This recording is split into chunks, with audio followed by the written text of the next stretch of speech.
North ఇండియాలోనే అతి తక్కువ ధరలకి రత్నాలనందించే ఏకైక సంస్థ 6JVR.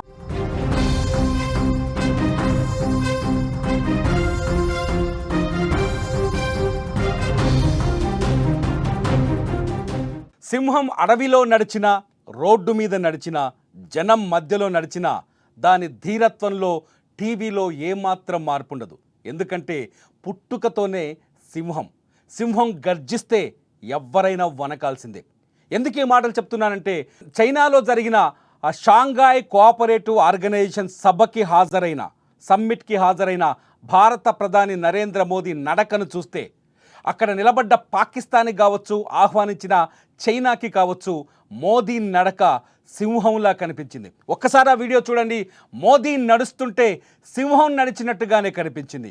భారత ప్రధాని మోదీ నడకలో ఆ ధీరత్వం, భారత ప్రధాని మోదీ నడకలో ఆ గర్వం, భారత ప్రధాని మోదీ నడకలో 140 కోట్ల ప్రజల ఆకాంక్ష, 140 కోట్ల భారతీయుల శక్తి సామర్థ్యం, 140 కోట్ల భారతీయుల నుంచి వచ్చిన పవర్ చాలా స్పష్టంగా కనిపించింది. ఈ మాటలు ఎందుకు చెప్పాల్సి వచ్చింది అంటే, భారత్కి చైనాకి మధ్య సంబంధాలు తెగిపోయి దాదాపు 7 సంవత్సరాలైంది. చైనా పైన తీవ్రమైన ఆంక్షలు విధించింది భారత్. అయినప్పటికీ చైనా భారత ప్రధాని మోదీ అడుగు పెట్టాలి తమ దేశంలో అని కోరుకుంది. షాంఘాయ్ కోఆపరేటివ్ ఆర్గనైజేషన్ అందుకు వేదిక అయ్యింది, సమయమైంది, వేడుకయింది. అయితే ఇదే సమావేశంలో మోదీ ఇంత టీవీగా నడుచుకుంటూ వచ్చిన ఇదే సమావేశంలో మరొక 2 కీలకమైన సన్నివేశాలు కనిపించాయి. ఆ సన్నివేశాలు కేవలం అవి దృశ్యాలు మాత్రమే కాదు, ఆయా దేశాల శక్తి సామర్థ్యాల్ని ప్రతిబింబించే శక్తివంతమైన వీడియోలని కూడా చెప్పాలి. మొట్టమొదటిది, పాకిస్తాన్ ప్రధానమంత్రి షెహబాజ్ షరీఫ్ కూడా ఇదే సమావేశానికి హాజరయ్యారు. మీరు స్క్రీన్లో చూడొచ్చు, నా పక్కనే కనిపిస్తున్న వీడియోలో చూడొచ్చు. భారత ప్రధాని నరేంద్ర మోదీ, అలాగే రష్యా అధ్యక్షుడు వ్లాదిమిర్ పుతిన్. మీరు ఒకసారి చూడండి, భారత ప్రధాని నరేంద్ర మోదీ, రష్యా అధ్యక్షుడు వ్లాదిమిర్ పుతిన్ నడుచుకుంటూ వెళ్తూ ఉంటారు. వాళ్ళు నడుస్తున్న సందర్భంలో అక్కడే వివిధ దేశాల అధినేతలు నిల్చొని ఉన్నారు. అక్కడ పాకిస్తాన్ ప్రధానమంత్రి షెహబాజ్ షరీఫ్ కూడా నిల్చొని ఉన్నాడు. పాకిస్తాన్ ప్రధానమంత్రి షెహబాజ్ షరీఫ్ని భారత ప్రధాని నరేంద్ర మోదీ కావచ్చు, అట్లాగే రష్యా అధ్యక్షుడు వ్లాదిమిర్ పుతిన్ కావచ్చు, ఒక్క కనురెప్పపాటు కూడా అతన్ని పట్టించుకోలేదు, అతని వైపు చూడలేదు. అంటే వ్లాదిమిర్ పుతిన్ అట్లాగే భారత ప్రధాని నరేంద్ర మోదీ ఇద్దరు శక్తివంతమైన నాయకులు, ఇద్దరు బలమైన శక్తివంతమైన నాయకులు, 2 బలమైన శక్తివంతమైన మిత్ర దేశాలు కూడా. 1971కి ముందు నుంచి కావచ్చు, ఇప్పటి వరకు మొన్న ఆపరేషన్ సింధూర్ వరకు కావచ్చు, రష్యా భారత్కి ఆప్తమిత్రమైన దేశంగా నిలబడింది. వ్లాదిమిర్ పుతిన్ ప్రధాని మోదీని ఆప్తమిత్రుడు అని కూడా షాంఘాయ్ కోఆపరేటివ్ ఆర్గనైజేషన్ సభలో ప్రశంసించిన సందర్భం మనకు స్పష్టంగా కనిపిస్తుంది. ఈ సమయంలోనే పుతిన్ మోదీ కలిసి వెళుతుంటే పక్కనే సెక్యూరిటీ గార్డ్లా నిలబడ్డాడు తప్ప పాకిస్తాన్ ప్రధానమంత్రి షెహబాజ్ షరీఫ్ కనీసం అతన్ని వీళ్ళిద్దరూ పట్టించుకున్న పరిస్థితి కనిపించలేదు. అతని కళ్ళు చూడండి, ఒక్కసారి షెహబాజ్ షరీఫ్ కళ్ళు చూస్తే అర్థమవుతుంది మోదీని పుతిన్ని ఎంత క్రూరత్వంతో చూస్తున్నాడు, మోదీని పుతిన్ని ఎంత కడుపు మంటతో షెహబాజ్ షరీఫ్ చూస్తూ ఉన్నాడో మనకు స్పష్టంగా అర్థమవుతుంది. ఇప్పుడు ఈ వీడియో నాట్ ఓన్లీ ఇండియా, ప్రపంచవ్యాప్తంగా వైరల్ అవుతుంది. ఎందుకంటే ఎప్పుడైతే ట్రంప్ పాకిస్తాన్ వైపు అని తేలిపోయిందో, అమెరికా పాకిస్తాన్ వైపు అని తేలిపోయిందో, రష్యా చాలా స్పష్టంగా భారత్కి మద్దతు ఇవ్వడం, చైనా కూడా భారత్ పైన ఉన్న వ్యతిరేకతను తగ్గించుకొని చైనా కూడా భారత ప్రధాని మోదీకి ఆహ్వానం పంపడం, మోదీ పట్ల విశ్వాసాన్ని వ్యక్తం చేయటం, భారతదేశానికి మధ్య చైనాకి మధ్య ఉన్న విభేదాల పట్ల ఇద్దరు చైనా అధ్యక్షుడు జిన్పింగ్ అట్లాగే భారత ప్రధాని నరేంద్ర మోదీ చాలా కీలక చర్చలు కూడా జరిపారు షాంఘాయ్ కోఆపరేషన్ ఆర్గనైజేషన్. చాలా ముఖ్యంగా సీమాంతర ఉగ్రవాదం పైన ఇక్కడ చర్చ జరిగింది. ఇరు దేశాల మధ్య ఉగ్రవాదాన్ని అణిచివేయాల్సిన బాధ్యత మన పైన ఉందంటూ జిన్పింగ్ కూడా ప్రధాని మోదీతో మాట్లాడినట్టుగా భారత విదేశాంగ శాఖ ప్రకటించింది. అంతేకాదు, ఇటు చైనాకి భారత్కి మధ్య ఉన్న సంబంధాల విషయంలో వివాదాలు లేకుండా పరిష్కారాలు చూసుకోవాలని, కనుగొనాలని ఇరు దేశాధినేతలు మాట్లాడుకున్నట్టుగా స్పష్టంగా బయటకు సమాచారం అందుతుంది. ఈ నేపథ్యంలోనే పాకిస్తాన్ ప్రధానమంత్రి షెహబాజ్ షరీఫ్ అక్కడ జీరోలాగా కనిపించారు, పూర్తిస్థాయి జీరోలాగా. కేవలం ఇతర దేశాలపైన ఆధారపడటం, ఇతర దేశాల నుంచి అప్పులు తేవడం, ఆ అప్పులు తీసుకెళ్లి పోని పాకిస్తాన్ ప్రజల్ని బాగుపరిచే అవకాశం ఉంది, అది లేదు. కేవలం ఉగ్రవాదాన్ని పెంచి పోషించడం, ఆ ఉగ్రవాదాన్ని భారతదేశంపైకి అలాగే ప్రపంచ దేశాలపైకి ఎగబాకిలా చేయడం, ప్రపంచ దేశాలపైకి ఉసిగొల్పడం తప్ప పాకిస్తాన్ చేస్తున్నది ఏమీ లేదు. షాంఘాయ్ కోఆపరేటివ్ ఆర్గనైజేషన్లో కూడా పాకిస్తాన్ మిత్రదేశమైనప్పటికీ ఇక్కడ పాకిస్తాన్ సాధించింది ఏమీ లేదు. ఇక్కడ భారత ప్రధాని నరేంద్ర మోదీ, అట్లాగే రష్యా అధ్యక్షుడు వ్లాదిమిర్ పుతిన్, అట్లాగే చైనా అధ్యక్షుడు జిన్పిన్ మాత్రమే హైలైట్గా నిలిచారు. మరొక పాయింట్ కూడా ఇక్కడ చెప్పాలి. ఎప్పుడైతే పాకిస్తాన్ ప్రధానమంత్రి రష్యా అధ్యక్షుడు పుతిన్తో కూడా కలిసే ప్రయత్నం చేశారు, మీరు విజువల్లో చూడొచ్చు.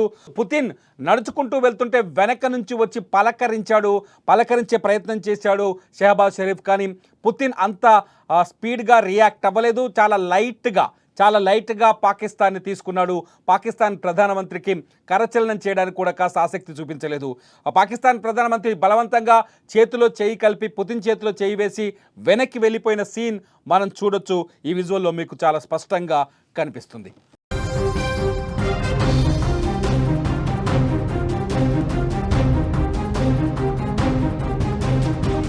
షాంఘాయ్ కోఆపరేటివ్ ఆర్గనైజేషన్లో చాలా కీలకమైన చర్చలు జరిగాయి. ఈ రెండు సీన్లు చాలా ముఖ్యంగా మనం చెప్పుకోవాల్సిన రెండు సీన్లు. ఒకటి, భారత ప్రధాని నరేంద్ర మోదీ కావచ్చు, వ్లాదిమిర్ పుతిన్ కావచ్చు, పాకిస్తాన్ ప్రధాని షెహబాజ్ షరీఫ్ని పట్టించుకోకపోవడం వెనుక చాలా రాజకీయ వ్యూహం ఉందని కూడా చెప్పొచ్చు. ఎందుకంటే ఆపరేషన్ సింధూర్ తర్వాత తొలిసారి భారత ప్రధాని నరేంద్ర మోదీ కావచ్చు, షెహబాజ్ షరీఫ్ కావచ్చు, తొలిసారి షాంఘాయ్ కోఆపరేటివ్ ఆర్గనైజేషన్ శిఖరాగ్ర సమావేశంలో కలుసుకున్నారు.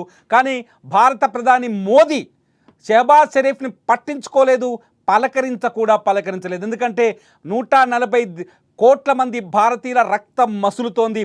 పాకిస్తాన్ ప్రోత్సహించిన ఉగ్రవాదం కావచ్చు, పహల్గామ్లో జరిగిన దాడి కావచ్చు, ఆపరేషన్ సింధూర్ దొంగ దెబ్బగా వర్ణించి తమను తాము పాకిస్తాన్ సమర్థించుకోవడం కావచ్చు. ఈ పరిణామాలన్నీ చూస్తుంటే షెహబాజ్ షరీఫ్ని పలకరించాలన్న ఆలోచన కూడా భారత ప్రధాని మోదీ మనసులో మెదల్లేదని చాలా స్పష్టంగా ఇక్కడ అర్థమవుతుంది. అంటే పాకిస్తాన్ ఎప్పుడు ఉగ్రవాద దేశమే, పాకిస్తాన్ ఎప్పుడు ఈ ప్రపంచానికి వ్యతిరేక దేశమే.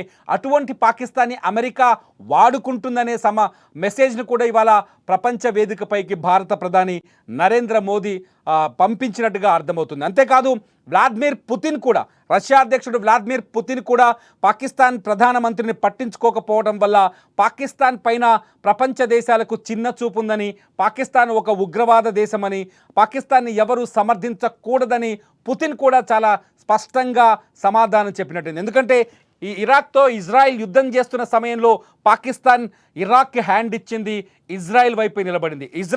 రష్యా ఇరాక్కి మద్దతు ఇచ్చింది. ఇరాక్లో హింస తగ్గాలని, ఇరాక్పై దాడిని ఆపేయాలని అమెరికా అధ్యక్షుడు డొనాల్డ్ ట్రంప్తో కూడా పుతిన్ మాట్లాడారు. ఆ సందర్భంలో భారతదేశం చాలా స్పష్టంగా తన వైఖరిని తెలిపింది. ఇరాక్తో కావచ్చు, అట్లాగే ఇజ్రాయెల్ కావచ్చు, పరిస్థితిని శాంతియుతంగా చర్చించాలని, ఇరు దేశాల మధ్య చర్చలు కొనసాగాలని భారత్ ఆకాంక్షించింది. ఇవాల్టి సమావేశంలో కూడా, షాంఘాయ్ సమావేశంలో కూడా చాలా స్పష్టంగా వ్లాదిమిర్ పుతిన్ కావచ్చు, ప్రధానమంత్రి మోదీ కావచ్చు, ఉక్రెయిన్ చైనా యుద్ధం పైన కూడా మాట్లాడినట్టుగా సమావేశం ఉంది. భారత విదేశాంగ శాఖ చెప్పింది. అట్లాగే ప్రధాని నరేంద్ర మోదీ తన ట్విట్టర్లో కూడా పేర్కొన్నారు, ఉక్రెయిన్తో రష్యా యుద్ధాన్ని ముగించాలని, రెండు దేశాల మధ్య శాంతి ఏర్పడాలని ప్రపంచ మానవాళి కోరుకుంటున్నారని భారత ప్రధానమంత్రి చాలా స్పష్టంగా తన వైఖరిని ప్రకటించారు. ఇక్కడ రష్యా భారత శాంతియుత విధానాలకి మద్దతిస్తోంది. రష్యా భారత్ కోరుకుంటున్న ప్రపంచ శాంతి నినాదానికి మద్దతిస్తుంది. రష్యా భారత్ ఎలుగెత్తి నినదిస్తున్న ఉగ్రవాద వ్యతిరేక చర్యలకి మద్దతిస్తోంది. రష్యా మొదటి నుంచి భారత్కి అనుకూలంగా ఉండటాన్ని అమెరికా జీర్ణించుకోలేకపోతుంది.